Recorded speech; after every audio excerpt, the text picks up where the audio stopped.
In Chapter 4.2, we will learn how to find the amplitude of a sine and cosine function, how to find the period of a sine and cosine function, graph a sine and cosine functions having a different amplitude and a period, and solve a real-life problems involving a trigonometric functions as a model.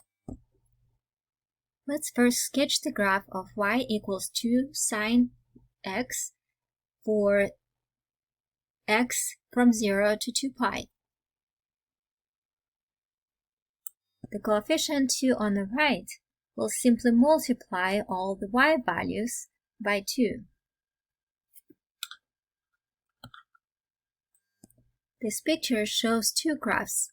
The blue graph represents the function y equals sine x, and the red graph represents the function y equals 2 sine x. We can see then the amplitude of the blue function is 1, and the amplitude of y equals 2 sine x equals 2. The amplitude will depend on the coefficient, and the period of a function did not change. It's still 2 pi. In the previous example, we only considered changes to the graph if the coefficient a was a positive number. To see how a negative value of a affects the graph, we will consider the function y equals negative 2 cosine x. Let's graph y equals negative 2 cosine x from negative 2 pi to x equals 4 pi.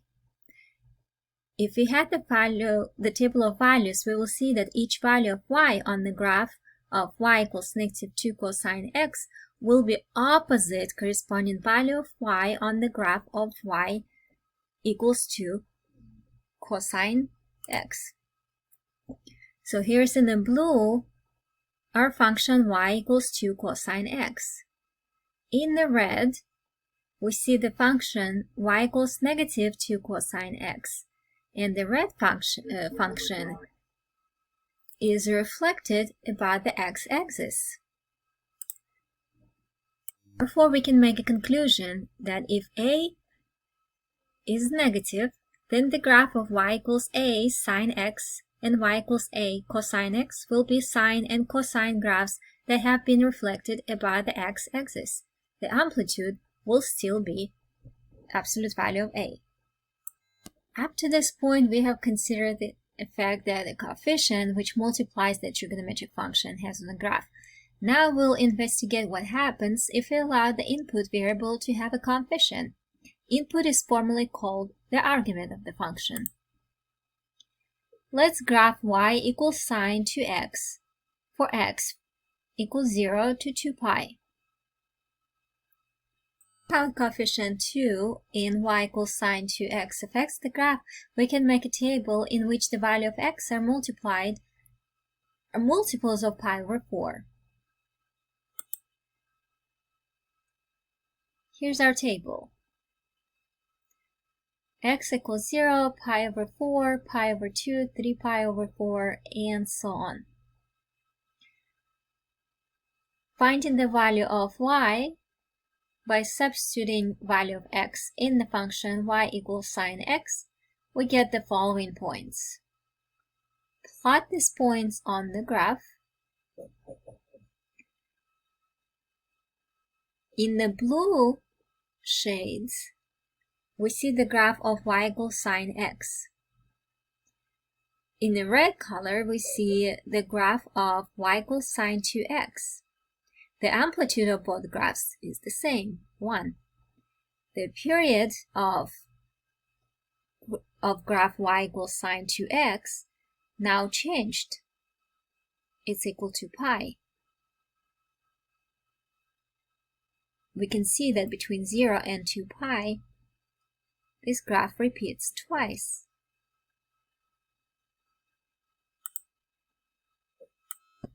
So let's write the equation that will help us with the graphing. One cycle of sine and cosine function is between 0 and 2 pi for the argument of the function. If the argument of the function is 2x, Then for the period from 0 to 2 pi, divided by 2,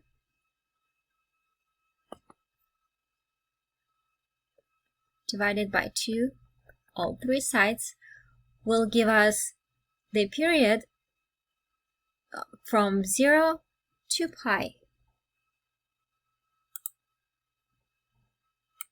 In general, for y equals sine bx or y equals cosine bx, where bx is the argument of the function, to complete one cycle, the product bx must vary from 0 to 2 pi. The period will be 2 pi divided by b, and the graph will complete b cycles in 2 pi units. Let's graph the following function. Y equals 4 cosine of negative 2 over 3x. For x, between negative 15 pi over 4 to 15 pi over 4. Because cosine is an even function, the y equals 4 cosine of negative 2 over 3x will be equal to 4 cosine 2 over 3x.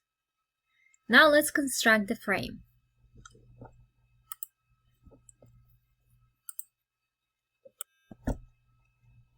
The amplitude of this function is 4. So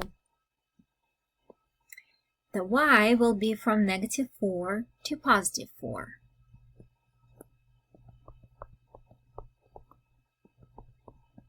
From negative 4 to positive 4. Next, we identify the one complete cycle of the function. Here's our argument, 2b. B. Here's argument b is between 0 and 2 pi, the period of a function cosine. Then we multiply all sides by the reciprocal of the function to get 1 here. Multiply by 3 over 2, multiply by 3 over 2, 2 and 2 get reduced. Here we get 1x. X is between 0 and 3 pi. The end point of the cycle give us the position on the left and the right sides of the frame. Here's our frame so far. The y coordinates from negative 4 to 4. The x coordinates from 0 to 3 pi. Here's our one complete cycle. Dividing the period 3 pi by 4 will give us 4 increments of 3 pi over 4. We already know the beginning of the function and the end of the function. Let's complete the rest increments, the middle values. The first one is 1 times 3 pi over 4, which is 3 pi over 4. The second increment will be 2 times 3 pi over 4, which is 3 pi over 2. The third one will be 3 times 3 pi over 4, which is 9 pi over 4. And the fourth one will be 3 pi. Now we use the frame to plot the key points that will define the shape of one complete cycle of the graph and then draw the graph itself. We know that the cosine function goes from 4, it has a 0 at 3 pi over 4, goes down to negative 4, up to, again, 0 of the function at 9 pi over 4, and back up to 4. Now let's extend this function to negative 15 pi over 4 and to positive 15 pi over 4.